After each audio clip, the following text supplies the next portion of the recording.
ஆண்டவருடைய வார்த்தையில் இன்று நாம் பார்க்க போகிறது என்னென்னா யாக்கோபினுடைய விசுவாசம். இப்போ தான் நம்ம அந்த ரியல் ஸ்டடிக்குள்ளே வருகிறோம். யாக்கோபை கர்த்தர் ஈசாக்குக்கு 2 பிள்ளைகளை கர்த்தர் கொடுத்தார். இந்த இந்த வாழ்க்கையில் பார்த்திங்கன்னா யாக்கோபு 2 பேருடைய வாழ்க்கையில் தெரிந்தெடுப்பு ஒன்று வந்துவிட்டது. இப்போ பார்த்திங்கன்னா விசுவாசிகள் நிறைய இருப்பாங்க, லட்சக்கணக்கில் விசுவாசிகள் இருப்பாங்க. ஆனால் தெரிந்தெடுப்பு ஆண்டவருடைய அந்த தெரிந்தெடுப்புக்கு முக்கியமான எதன் வழியாக அந்த தெரிந்தெடுப்பு இயங்குகிறது என்றால் நம்முடைய கீழ்ப்படிதலை பொறுத்து இயங்குகிறது. எல்லாரையும் ஆண்டவர் சமமாக அழைக்கிறார். காலிங் பொதுவானது. நல்லா புரிஞ்சுக்கோங்க. ரட்சிப்பு இந்த விசுவாச வாழ்க்கையில் நாம் விசுவாசித்து கீழ்ப்படுகிறத பற்றி படிச்சுக்கிட்டு இருக்கிறோம். விசுவாசித்து கீழ்ப்படுகிறது. அந்த கீழ்ப்படிதல் எப்படி இருக்கணும்னா 100%. அதாவது தாமதமாக கீழ்ப்படிதலும் கீழ்ப்படியாமையே அப்படின்னு வேதம் சொல்லுகிறது. கீழ்ப்படிதல் 100% உடனடியாக கீழ்ப்படியும்படி ஆண்டவர் நம்மிடத்தில் எதிர்பார்க்கிறார். அப்படி உடனடியாக கீழ்ப்படுகிறவர்களை ஆண்டவர் 100% பொறுப்படுத்துகிறார். நீங்கள் அதை பற்றி கவலையப்பட வேண்டாம். உலக வாழ்க்கையை பற்றி நீங்கள் ஒரு கொஞ்சம் கூட கவலைப்பட வேண்டாம். அது ஏழ்மையாக இருக்கலாம், அல்லது வியாதியாக இருக்கலாம், இல்லைனா எதிரியினுடைய சவாலாக இருக்கலாம், அல்லது உங்களுடைய வாழ்க்கையில் ஒரு நிச்சயமற்ற வாழ்க்கை இருக்கலாம். எதுவாக இருந்தாலும் நீங்கள் அதை பற்றி கவலைப்பட வேண்டாம். நீங்கள் கர்த்தருக்கு கீழ்ப்படிய நீங்கள் திட்டம் பண்ணிட்டீங்கன்னா, முடிவெடுத்துட்டீங்கன்னா, உங்கள் உலக வாழ்க்கையை ஆண்டவர் 100% பொறுப்படுத்திக் கொள்வார். அந்த கீழ்ப்படிதல் எப்படின்னா அது மரண பரியந்தம் இருக்கணும். அதான் ரொம்ப முக்கியமானது. ஏதோ ஒரு நாள் கீழ்ப்படிஞ்சேன், மறுநாள் அன்னைக்கு ஒரு காலம் நான் கீழ்ப்படிஞ்சேன், இன்னைக்கு அப்படி இல்லை. மரண பரியந்தம் கீழ்ப்படிதல் தான் ரட்சிக்கப்படுவார்கள். அதாவது முடிவு பரியந்தம் நிலை நிற்பவனே ரட்சிக்கப்படுவான். அந்த நிலை நிற்பவனுக்குள்ளே என்ன இருக்குன்னா கீழ்ப்படிதல். முடிவு பரியந்தம் கீழ்ப்படுகிறவனே ரட்சிக்கப்படுவான். இப்போ பாருங்கள், யாக்கோபினுடைய விசுவாசம். நம்ம எபிரேயர் 11ஆம் அதிகாரத்தில் அந்த 21ஆம் வசனத்தில் விசுவாசத்தினாலே யாக்கோபு தன் மரண காலத்தில் யோசேப்பினுடைய குமாரர் 2 ஆசீர்வதித்து தன் கோலின் முனையிலே சாய்ந்து தொழுது கொண்டான். இந்த விசுவாச வாழ்க்கை, அந்த வாழ்க்கை யாக்கோபு எப்படி அதை வெற்றிகரமாக ஆண்டவர் மூலமாக முடிக்க முடிஞ்சது என்று சொல்லி நம்ம இன்றைக்கி பார்க்க போகிறோம். இப்போ யாக்கோபு தகப்பனுக்கும் தாய்க்கும் கீழ்ப்படிந்தார். தகப்பனுக்கும் தாய்க்கும் கீழ்ப்படிந்தார். அந்த வசனத்தை நம்ம பார்க்குறோம். எங்கே பார்க்குறோம்? 28:7. இது இப்போ நம்ம உலகத்தில் யாருக்கு கீழ்ப்படியணும் அப்படின்னா, நம்மை பெற்றெடுத்த தாய் தகப்பன், உலக பிரகாரமாக பெற்றெடுத்த தாய் தகப்பன் மட்டுமல்ல, ஆவிக்குரிய பெற்றோருக்கும் நம்ம கீழ்ப்படியணும். அதான் சபை. சபையில் நம்ம உண்மை உள்ளவர்களாக இருக்கணும். ஏன்னா பிதாவாகிய தேவன் நம்மை அவருடைய சொந்த பிள்ளையாக எடுத்துக்கொண்டதுனால நமக்குன்னு ஒரு வீடு இருக்குது. அதுதான் நம்முடைய சபை. அதை ஆலயம்னு சொல்லக்கூடாது, சபைன்னு தான் சொல்லணும். ஆலயம் என்பது ஒரு கட்டிடம். சபை என்பது விசுவாசிகளால் கட்டப்படுகிற தேவனுடைய ஆசரிப்பு கூடாரம். நம்ம பெரும்பாலும் ஆலயம் இப்போ வந்த உடனே நம்ம ஒரு பயபக்தி வந்துடுது. சர்ச்சுக்குள்ளே வந்த உடனே ஒரு பயபக்தி. இன்னும் சொல்லப்போனால் பாஸ்டர் முன்னாடி இருந்தார்னா ரொம்ப கூடுதலான பயபக்தி இருக்கும். ஆனால் நம்ம ஆலயத்தை விட்டு நம்ம வெளியே போன உடனே அந்த பயபக்தி விலகி நம்ம ஒரு சாதாரண ஆளாக மாறிடுறோம். நீங்கள் தகப்பன் தாய்க்கு, அதாவது பெற்றோருக்கு கீழ்ப்படிதல், அதில் துவங்குகிறது விசுவாச வாழ்க்கை. சர்ச்சுக்கு வரும்போது தான் அந்த ரெவரன்ஸ் வருகிறது என்றால் நீங்கள் ஆலயத்தில் தான் இருக்கிறீங்க, நீங்கள் தேவனுடைய சபைக்கு வரல. உங்களுக்கு புரியுதா அந்த டிஃப்ரென்ஸ்? ஒரு சாதாரண எல்லா மனிதனும் பார்த்தீங்கன்னா ஒரு கோயிலை கடந்து போகும்போது, அல்லது ஒரு சிலையை கடந்து போகும்போது, அல்லது ஒரு மசூதியை கடந்து போகும்போது, அல்லது ஒரு சர்ச்சை கடந்து போகும்போது, ஒரு கட்டடத்தை கடந்து போகும்போது கன்னத்தில் போட்டுக்கிடுவாங்க. அது சாதாரண மனிதர்கள். ஒரு விசுவாசிக்கு அடையாளம் என்ன தெரியுமா? 24 ஹவர்ஸும் தேவ பிரசன்னத்தில் இருப்பது. அதாவது தகப்பனுக்கு முன்னால் இருக்கிறோங்கிற உணர்வு இருக்கணும். இப்போ யாக்கோபினுடைய விசுவாச வாழ்க்கை முதல்ல எப்படி ஆரம்பிச்சதுன்னா, நிச்சயமற்ற பயணமாக இருந்தது. விசுவாச வாழ்க்கை நிச்சயமற்ற பயணமாக இருந்தது. 32:10 நீங்கள் 32:10 வாங்க. அந்த பயணத்தை அவர் சொல்கிறார். என்ன சொல்கிறார்? 32:10, அடியேனுக்கு தேவரீர் காண்பித்த எல்லா தயவுக்கும் எல்லா சத்தியத்திற்கும் நான் எவ்வளவேனும் பாத்திரன் அல்ல. நான் கோலும் கையுமாக இந்த யோர்தானை கடந்து போனேன். இப்பொழுது 2 பரிவாரங்களையும் உடையவனானேன். தகப்பன் தாய் சொன்னதை கீழ்ப்படிஞ்சு இவன் பதான் அராமுக்கு போகிறான். அப்படி போகும்போது அவனுடைய மனநிலை என்ன? நீங்கள் ஆதியாகமம் 28:20 பாருங்க. அப்பொழுது யாக்கோபு, தேவன் என்னோடு இருந்து, 28:20, தேவன் என்னோடு இருந்து நான் போகிற இந்த வழியில் என்னை காப்பாற்றி உண்ண ஆகாரமும் உடுக்க வஸ்திரமும் எனக்கு தந்து என்னை என் தகப்பன் வீட்டிற்கு சமாதானத்தோடு திரும்ப வரப்பண்ணுவாரானால் கர்த்தர் எனக்கு தேவனாயிருப்பார். இப்போ கீழ்ப்படுகிறான். 7ஆம் வசனத்தில் கீழ்ப்படுகிறான், புறப்பட்டு போகிறான். தனிமை வந்துடுது, தனியாக தான் பிரயாணம் பண்ணுறான். இருள் வந்துடுது, தனியாக ஒரு இடத்துல தங்கி இருக்கிறான். நிச்சயமற்ற ஒரு வாழ்க்கை. அவன் வாழ்க்கை, விசுவாச வாழ்க்கையை துவங்கும் போது பார்த்தீங்கன்னா ஒரு நிச்சயமற்ற ஒரு சூழ்நிலை தான் இருந்தது. அப்போ இப்போ பாருங்க, அவன் ஆண்டவர்கிட்ட சொல்கிறான். ஆண்டவர் சொல்கிறாரு 15ஆம் வசனத்தில், நான் உன்னோடு கூட இருப்பேன், நீ போகிற இடமெல்லாம் உன்னை காத்து இந்த தேசத்திற்கு உன்னை திரும்பி வர பண்ணுவேன், நான் உனக்கு சொன்னதை செய்யும் அளவும் உன்னை கைவிடுவதில்லை. பிரத்யட்சமாக சொல்லிட்டார். நம்முடைய அழைப்பில் ஆண்டவர் நம்ம பார்த்து சொல்லிட்டார், நீ ஏன் பிள்ளை, நான் உன்னை கைவிட மாட்டேன், உலகத்தின் முடிவு வரையும் நான் உன் கூட இருப்பேன். இப்படி தான் அன்னைக்கு ரட்சித்தான் அன்னைக்கு நமக்கு சொன்னார். நம்ம ஒரு நிச்சயம் இல்லாமல் விசுவாச வாழ்க்கையை ஓட்டணும், துவங்கணும். யாக்கோபும் அப்படி தான் துவங்கினார். 32 சொல்கிறாரு, இப்போ ஒரு நிச்சயம் அவருக்கு வந்துருச்சு. என்ன நிச்சயம் வந்துருச்சு? தேவரீர் நீர் காண்பித்த தயவுக்கும் சத்தியத்திற்கும் நான் எவ்வளவேனும் பாத்திரம் அல்ல. ஒரு 20 வருஷம் கழிச்சு, 20 வருடம் இப்போ லாபானுடைய வீட்டில் இருந்து திரும்பி வந்துட்டா. 20 வருஷம் கழிச்சு திரும்பி பார்க்குறான் அதே இடத்துல. ஏப்பா, எவ்வளவு உண்மையுள்ள தேவனாக இருக்காரு, இதுவரைக்கும் என்னை எவ்வளோ அற்புதமாக நடத்தியிருக்காரு. நான் போகும்போது கோலும் கையுமா தனிமையாக போனேன். நான் போகும்போது ஒரு நிச்சயமே கிடையாது, பயம்தான் என்ன சூழ்ந்திருந்தது. தப்பி பிழைப்பேனோ சாவேனோ எனக்கு தெரியாது.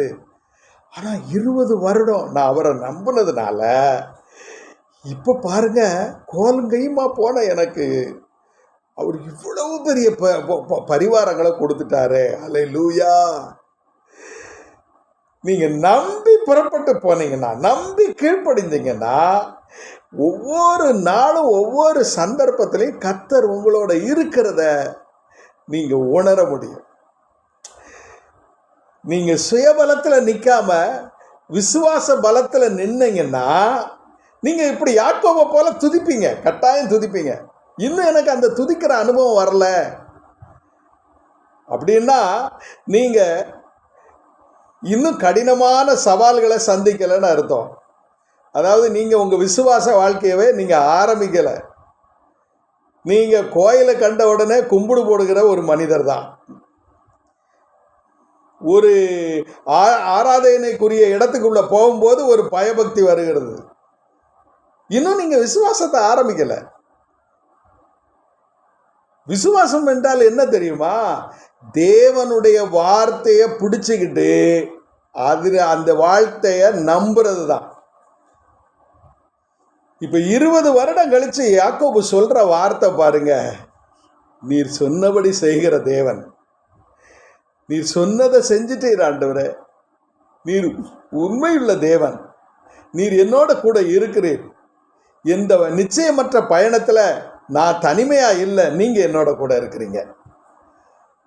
இப்போ இந்த 20 வருஷத்துக்கு பிறகு அவனுடைய மனநிலை மாறிடுது. இப்போ தன்னுடைய சொத்தை, தன்னுடைய மனைவி பிள்ளைகளை, தன்னுடைய செல்வாக்க, தன்னுடைய அறிவை, ஞானத்தை எதையும் அவன் நம்பல. இப்போ கர்த்தரை மட்டும்தான் நம்புறான். இப்போ அதனாலதான் இவனுக்கு முன்னால ஒரு பெரிய ஒரு பிரச்சனை இருந்தது. அந்த பிரச்சனையை அவன் சந்தித்தான். இப்போ பாருங்க, இந்த பயணம் நிச்சயமற்ற பயணம். அந்த பயணம் இப்போ அவருக்கு தெளிவா புரிஞ்சிட்டு கர்த்தர் என்னோட கூட இருக்கிறாரு. இந்த 20 வருஷமும் நிச்சயமற்ற ஊழியம் தான் செஞ்சான். நீங்க பாத்தீங்கன்னா 31:6 பாருங்க, அவர் சொல்றா, 31:6 இப்படி சொல்றா பாருங்க, என்னால் இயன்ற மட்டும் நான் உங்கள் தகப்பனுக்கு ஊழியம் செய்தேன் என்று நீங்கள் அறிந்திருக்கிறீர்கள். இந்த 20 வருஷ ஊழியம் பாருங்க, இந்த ஊழியத்தில் என்னெல்லாம் சம்பாதிச்சான்? இந்த அந்த யாக்கோபினுடைய ஊழியம். லாபானுடைய வீட்டுக்கு வந்த உடனே அவன் அவனுடைய வேலை ஆரம்பமாயிட்டு, ஊழியம் ஆரம்பமாயிட்டு.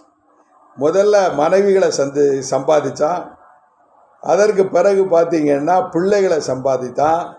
அதற்கப்புறம் பார்த்தீங்கன்னா ஆடு மாடுகளை சம்பாதித்தான், வேலைக்காரர்களை சம்பாதித்தான். ஏன்? லாபானுடைய மக்கள் பொறாமைப்படும் அளவுக்கு அவனுடைய சம்பத்து பெருகிற்று. இப்போ இந்த 20 வருட ஊழியமும் பார்த்தீங்கன்னா லாபானுக்கு ஊழியம் செய்தான், ஆனா கர்த்தரோ யாக்கோபுக்கு ஊழியம் செய்தார். அல்லேலூயா. இவன் ஊழியமெல்லாம் உலகத்துக்கு செஞ்சான், ஆனா கர்த்தர் யாக்கோபுக்கு ஊழியம் செய்தார். இந்த ஒரு வெளிச்சத்தை அவன் பெறல. 20 வருட ஊழியமும் ஒரு வெளிச்சம் இல்லாத ஒரு ஊழியம். இப்ப யாப்போக்கு ஆற்றங்கரையில வந்த உடனே அந்த வெளிச்சம் அவனுக்கு கிடைக்குது. நீங்க மீண்டும் ஆண்டவருக்கு கீழ்ப்படியது. இப்ப பாருங்களேன், விசுவாச வாழ்க்கையில மீண்டும் மீண்டும் மீண்டும் கீழ்ப்படியணும். அதுக்கு பேர் தான் மனம் திரும்புதல். சின்ன காரியத்திலிருந்து பெரிய காரியத்திலிருந்து அன்றாட நம்ம வாழ்க்கையில கீழ்ப்படிய கீழ்ப்படிய கீழ்ப்படிய நம்ம அடிபணிய ஒப்பு கொடுக்கும் போது, நம்மை தாழ்த்தி தாழ்த்தி தேவ சமூகத்தில் நுழையும் போது நம்முடைய வாழ்க்கையில மிக உயர்ந்த இடத்துக்கு போக முடியும். பாருங்க, நிச்சயமற்ற ஊழியம், நிச்சயமற்ற பயணம், அப்புறம் பாருங்க நிச்சயமற்ற வாழ்க்கை. இதெல்லாம் நமக்கு இருக்குது. இன்னைக்கு நம்முடைய பயணம் நிச்சயமற்றதா இருக்கு. இன்றைக்கு நம்முடைய ஊழியம் நிச்சயமற்றதா இருக்கு. நம்முடைய வாழ்க்கையும் நிச்சயமற்றதா இருக்கு. ஆனா நீங்க தேவனை விசுவாசிக்க ஆரம்பிச்சா நிச்சயமான ஒரு பயணம். நம்ம எங்க போறோம்? இப்ப பாருங்க, இந்த உலகத்துல சேர்க்கறதெல்லாம் குப்பை கூலங்களெல்லாம் நம்ம சேர்த்து வைக்கிறோம். ஆனா ஒரு நித்தியத்தை குறித்த மனிதன் என்றால் அவன் நித்தியத்துக்குரியதை மட்டும்தான் சேகரிப்பான். அவன் ஆஸ்தி சம்பத்தை விட ஆத்துமாக்கள் தேவனுடைய சித்தம் செய்வது, இதுல தான் அவனுடைய முழு கவனமும் செலுத்துவான். ஏன்னா அது இந்த உலகத்திலேயும் நம்ம கூட இருக்கும், பரலோகத்திலேயும் நம்ம கூட இருக்கும். நீங்க ஒரு மனிதனை பாருங்க, பெரிய கோடீஸ்வரன், இந்த உலகத்துல பெரிய கோடீஸ்வரன், இந்தியாவில் பெரிய பெரிய கோடீஸ்வரன் அதானி அம்பானிலாம் இருக்கிறாங்க. வீட்டு மேலே ஹெலிகாப்டர் இறங்குது. அவனுடைய சொத்துக்கள் எல்லாம் பல 1000 கோடிகளாக போயிட்டு இருக்குது. ஆனால் அவன் மனதில் நிச்சயம் இல்லைக்கா, வாழ்க்கையில் நிச்சயம் கிடையாது, பயணத்தில் நிச்சயம் கிடையாது, ஊழியத்தில் நிச்சயம் கிடையாது. ஆனால் நாம் ஒன்றுமே கிடையாது. அவன் சொத்துக்கு முன்னால் நம்ம ஒரு ஒரு ஒரு ஒரு ஒரு தூசி கூட சமம் கிடையாது. ஆனால் நமக்கு நிச்சயமான பயணம் இருக்கிறது, நிச்சயமான ஊழியம் இருக்கிறது, நிச்சயமான வாழ்க்கை இருக்கிறது. அவன் இந்த உலகத்தோடு அழிஞ்சிருவான், அதுக்கப்புறம் நித்திய நரகத்துக்கு போகணும். ஆனால் நாமோ இந்த உலகத்திலையும் சமாதானத்தோடு இருக்கிறோம், பரலோகத்திலையும் நித்தியத்திலையும் நாம் சீமானாக இருக்கோம். யாக்கோபு உலக வாழ்க்கையினுடைய பிடிப்பில் இருந்து தேவராஜ்ய பிடிப்புக்குள்ளா வந்துட்டார். 20 வருடத்தில் கர்த்தரை நம்பி 20 வருடத்தில். அதே நேரம் ஏசா அவனுடைய தகப்பன் வீட்டில் இருக்கிறான். அவனை பற்றி எதுவுமே சொல்லப்படலை. அவனுக்கு ஆடு மாடுகள், சொத்து சுகங்கள், மனைவிகள், பிள்ளைகள் எல்லாம் இருக்காங்க. அவன் தகப்பனுடைய ஆசீர்வாதத்தை தம்பி வாங்கிட்டானே, சேஷ்டபுத்திர பாகத்தை வாங்கிட்டானே என்று பகைத்தாலும் அவனுடைய வாழ்க்கை திருப்திகரமாக தான் இருக்குது. ஆனால் யாக்கோபினுடைய வாழ்க்கை அப்படி இல்லை. தேவ திட்டத்தின் மையத்தில் இருக்கிறான். தேவனுடைய சித்தத்தை நிறைவேற்ற அவன் வந்திருக்கிறான். தேவனுடைய சித்தத்தில் இருக்கிற அவன் ஒரு நிச்சயமற்ற வாழ்க்கை, நிச்சயமற்ற பயணம், நிச்சயமற்ற ஊழியம், இவைகளிலிருந்து நிச்சயமானவைகளை நோக்கி போகிறான். தன்னை விட்டு எடுபடாத நல்ல பங்கை நோக்கி போய்கொண்டிருக்கிறான். இந்த காலை வேளையில் உங்கள் வாழ்க்கை எப்படி இருக்குது? சர்ச்சுக்கு வந்தால் பயபக்தி வருதா? ஆராதனை நேரத்தில் தான் அபிஷேகம் வருதா? வேதம் வாசிக்கும் போது தான் நம்ம வாழ்க்கையில் கண்ணில் வெளிச்சம் தெரியுதா? இன்னும் நீங்கள் எல்கேஜி கூட பாஸ் பண்ணலை. இனிமேல் ஃபஸ்ட் ஸ்டாண்டர்ட் இருக்குது, அடிப்படை கல்வி இருக்குது, அப்புறம் பார்த்திங்கன்னா உயர்கல்வி இருக்குது, அப்புறம் தொழிற்கல்வி இருக்குது. என்னைக்கு நம்ம ஆண்டவருக்காக ஊழியம் செய்ய போகிறோம்? இந்த காலை வேளையில் நீங்கள் பார்த்தீங்கன்னா ஆதியாகமம் 33ஆம் அதிகாரம் 20ஆம் வசனத்தை பாருங்கள். 20ஆம் வசனம். அங்கே ஒரு பலிபீடத்தை கட்டி அதற்கு ஏல் எல்லோகே இஸ்ரவேல் என்று பெயரிட்டான். இப்போ கர்த்தருக்கு பேர், கர்த்தருடைய பேரோட இஸ்ரவேலுடைய பேர் சேர்ந்துட்டு ஏல் எல்லோகே இஸ்ரவேல். சர்வ வல்லவரின் நாமத்தோட தன் நாமத்தை இணைத்து துதிக்கிற ஒரு மனிதனா மாறிட்டான். இதுவரைக்கும் புலம்பிக்கிட்டே இருந்தான், குறை சொல்லிக்கிட்டே இருந்தான். இதுவரைக்கும் அவன் கண்ணில் குறை சொல்லுதலும் பார்த்தீங்கன்னா முறுமுறுத்தலும் அவனுடையக்குள்ளே இருந்தது.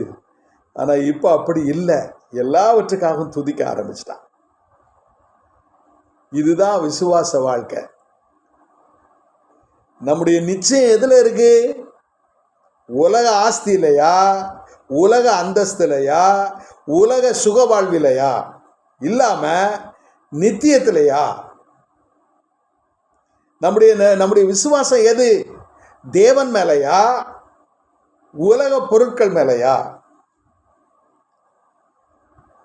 யாக்கோபு தன் கண்ணை உலக பொருளிலிருந்து எடுத்து விட்டு தேவ சித்தம் செய்ய கண்ணை அதில் வச்சான். ஆட்டோமேட்டிக்காக கர்த்தரை துதிக்க ஆரம்பிச்சிட்டான். அவனுக்கு தெரியும், நான் பதானாராமுக்கு போகும்போது என் சகோதரன் எனக்கு பகை, என் தாய் என்ன அவளுடைய சொந்த வீட்டில் வச்சிருக்க முடியல, என் தகப்பன் என்ன தன்னுடைய வீட்டை விட்டு வெளியேற்றினாரு, அவங்க 2 பேருடைய வார்த்தையும் கேட்டு தான் நான் புறப்பட்டேன். என் கூட ஒரு வேலைக்காரன் கூட வரல, எனக்கு துணையாக எனக்கு உதவி செய்ய ஒருவரும் வரல. நான் எல்லாம் இருந்தும் நான் ஒரு பிச்சைக்காரனை போல, ஒரு கைவிடப்பட்டவனாக உயிரை கையில் பிடிச்சிக்கிட்டு தன்னந்தனிமையா நான் லாபானுடைய வீட்டிற்கு போனேன். ஆனால் என்னோட கர்த்தர் அந்த நாளிலே இருந்ததை நான் உணரலை. மனிதர்கள் கிடையாது, பெற்றோர் கிடையாது, தகப்பனும் தாயும் கைவிட்டாலும் கர்த்தர் நம்ம சேர்த்து கொள்ளுகிறார். இதை அவன் உணர்ந்தான். இப்போ இப்போ கைவிட்டவர்கள் மேல அவனுக்கு எந்த எரிச்சலும் கோபமும் இல்லை, எல்லாம் நன்மையா இருந்தது. இவங்கெல்லாம் கைவிடலைன்னா நான் கர்த்தர் என்னோட இருக்கிறத எப்படி எனக்கு தெரியும்? நீங்க உங்க வாழ்க்கையில யாரையாவது நம்பி இருந்தீங்கன்னா அந்த அந்த அந்த பிடிப்பில் இருந்து ஆண்டவர் உங்களை வெளியே கொண்டு வருவதற்கு உங்களை தனிமைப்படுத்துவார். எனக்கு யாருமே இல்லையே அப்படின்னு நீங்க கவலைப்படுறீங்களா? அப்போ அது உங்களுடைய அறிவீனம். யாக்கோபுக்கு கர்த்தர் கூட இருக்கிறார். கர்த்தர் கூட இருந்ததை 20 வருடத்தில் அவன் கண்டுபிடிச்சான். மீண்டும் தேவனுடைய சன்னிதானத்துக்கு வருகிறான். இப்ப யாக்கோபு எத்தனை வருஷம் உயிரோட வாழ்ந்தா பாத்தீங்கன்னா, யாக்கோபு வந்து 47:28 பாருங்க. 47:28. யாக்கோபு எகிப்து தேசத்திலே 17 வருஷம் இருந்தான். யாக்கோபினுடைய ஆயுசு நாட்கள் 147. கானான்ல எவ்வளவு காலம் இருந்தாரு பாத்தீங்கன்னா, அவனுடைய சகோதரனுக்கும் அவனுக்கும் இடையே பிரச்சனை ஆகும்போது வந்து அவர் புறப்பட்டு போனார். இத எகிப்துல வந்து மொத்தம் 17 வருஷம் அங்க இருந்திருக்கிறார். 147ல் 17 வருஷத்தை கழிச்சிங்கன்னா 130 வருஷம். 130 வருஷத்துல 20 வருஷத்தை கழிங்க. லாபான் வீட்டுல 20 வருஷம் கழிச்சிருக்காரு. அப்ப 110 வருஷம். இந்த ராகேல வந்து கல்யாணம் பண்ணும்போது 40 வயசு. அந்த 40 வருஷத்தை கழிங்க. 110ல் 40 போனா 70 வருஷம். 70 வருட வாழ்க்கை, விசுவாச வாழ்க்கை. யாக்கோபினுடைய வாழ்க்கை 70 வருடம் தேவனுடைய சன்னிதானத்தில் தேவனை உத்தமமா பின்பற்றி வாயை மூடிக்கிட்டு வாழ்ந்தார். நீங்க இந்த 20 வருட வாழ்க்கை பாருங்க. எங்க யாப்போக்கு ஆற்றங்கரையில கர்த்தரை சந்தித்தாரோ அதற்கு பிறகு அவர் ரொம்ப அலம்பல, ரொம்ப வாய் பேச மாட்டாரு, ரொம்ப துடிப்பா இருக்க மாட்டாரு. அதுக்கு ஏசியமா அவருடைய தொடச்சந்த ஆண்டவர் சுழிக்கிடுவாரு. அது வரைக்கும் கம்பீரமான ஆளு. இப்போ ஊனமுற்றவர், காலை கொஞ்சம் ஒடுக்கி விட்டுட்டார்.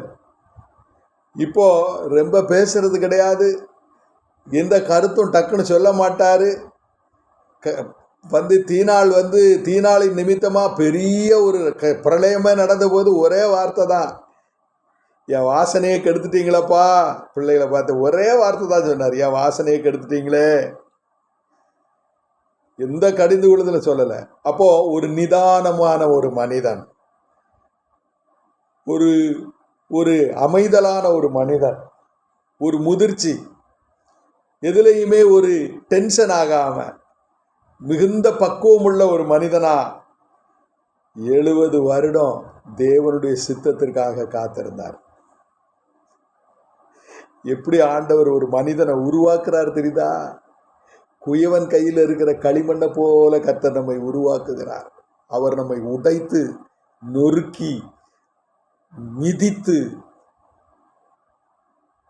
இன்னும் நம்மை வந்து ஏற்ற பாத்திரமா உருவாக்குவதற்காக இந்த விசுவாச வாழ்க்கையில அவரே நம் வாழ்க்கையில செயலாற்றுகிறார். நீங்க வாழ்க்கையை ஆண்டவருக்கு கொடுத்துருங்க. அவர் சர்வ வல்லவர், அவர் ஞானி. நீதிமொழிகள்ல 2ஆம் அதிகாரத்துல 5ஆம் வசனம் இப்படி சொல்லுது, கர்த்தருக்கு பயப்படுதல் இன்னதென்று நீ உணர்ந்து தேவனை அறியும் அறிவை கண்டடைவாய். நீங்க கர்த்தருடைய பாதத்துல இருந்து கற்றுக்கொள்ளுங்களேன். கர்த்தருடைய பாதத்துல இருந்து கற்றுக்கொள்ளுகிறது எவ்வளவு நேர்த்தி. உலக ஆசிரியர்கிட்ட விட தேவனுடைய பாதத்துல இருந்து கற்றுக்கொள்கிறது எவ்வளவு நேர்த்தி. அவர் ஞானம் தருகிறார், அவர் வாயினின்று அறிவும் புத்தியும் வரும், அவர் நீதிமான்களுக்கென்று மெய் ஞானத்தை வைத்திருக்கிறார். ஞானம் அல்ல, மெய் ஞானம். ஃபர்ஸ்ட் குவாலிட்டியான விஸ்டத்தை ஆண்டவர் நமக்கு வச்சிருக்கிறார்.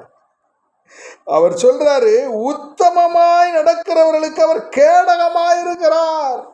அல்லேலூயா. விசுவாச வாழ்க்கையில இவ்வளவு சிலாக்கியத்தை ஆண்டவர் வச்சிருக்கிறார். உலக பிடிப்பிலிருந்து நம்ம விடுபடணும், உலக ஆசாபாசங்களிலிருந்து விடுபடணும், உலக பாரம்பரியங்கள்லேருந்து நம்ம விடுபடணும். நான் இந்த சாதி, நான் அந்த சாதி, நான் இவ்வளோ பெரிய குடும்பத்திலிருந்து வர்றேன், என்னுடைய அழகு என்ன, என்னுடைய அறிவு என்ன, என்னுடைய அனுபவம் என்ன, என் பண மதிப்பு என்ன, என்னுடைய சொத்து என்ன, இந்த பிடிப்புகளிலிருந்தெல்லாம் யாக்கோபு விடுதலை பெற்றவனாய் தேவனுடைய சமூகத்தில் தன்னை மறைத்து கொள்ளுகிற ஒரு மனிதனாக மாறிப்பானான். இதுதான் யாக்கோபினுடைய விசுவாச வாழ்க்கை. பழைய ஏற்பாட்டிலே இவ்வளவு வாழ்ந்தா, புதிய ஏற்பாட்டில் நம்ம எவ்வளவு வாழணும் தெரியுமா? பழைய ஏற்பாட்டில் சிலாக்கியங்கள் கம்மி, புதிய ஏற்பாட்டில் நமக்கு இருக்கிற சிலாக்கியங்களும் வாய்ப்புகளும் எவ்வளவு தெரியுமா? கிறிஸ்து வந்துட்டாரு, பரிசுத்தாவியானவர் வந்துட்டாரு, சபை வந்துட்ட. இன்னைக்கு நம்ம எவ்வளவு உண்மையுள்ளவர்களா கர்த்தரை பின்பற்றணும் தெரியுமா? உண்மையுள்ள மனுஷன் பரிபூர்ண ஆசீர்வாதத்தை பெறுவான். அல்லேலூயா. உண்மையுள்ள மனுஷன், உண்மையுள்ள மனுஷி பரிபூர்ண ஆசீர்வாதத்தை பெறுவான். கண்களை மூடி ஜெபிப்போமா? இந்த காலை வேளையில் ஆண்டவரே, யாக்கோபின் தேவன் என் தேவன், ஏல் எல்லோகே இஸ்ரவேல், என் நாமத்தை, என்னுடைய பெயரை உங்களுடைய நாமத்தோடு நான் இணைத்து கொள்ளுகிறேன். என்னை பார்க்கிறவர்கள் என்னை அல்ல, உண்மைதான் பார்க்கணும் ஆண்டவரே. அப்படிப்பட்ட சாயலை எனக்கு கொடுத்துருங்க. ஜெபிப்போம். நல்ல ஆண்டவரே, இந்த காலை வேளைக்காமி துதிக்கிறோம். யாக்கோபின் விசுவாசம் எங்களுடைய விசுவாசமாக மாறட்டும். நிச்சயமற்ற பயணம், நிச்சயமற்ற ஊழியம், நிச்சயமற்ற வாழ்க்கை போய் ஆண்டவரே உம்முடைய ஞானத்தினாலே நிரப்பப்பட்டவர்களாக, உம்முடைய கேடகமாக, ஏல் எலோகே இஸ்ரவேலாக நாங்கள் மாற எங்களுக்கு உதவி செய்யும். விசுவாச வாழ்வில் உறுதியான 100% கீழ்ப்படிதல் மரண பரியந்தம் எங்களுக்கு தந்து எங்களை ஆசீர்வதியும். இயேசுவின் நாமத்தில் வேண்டுகிறோம் நல்ல பிதாவே. ஆமென்.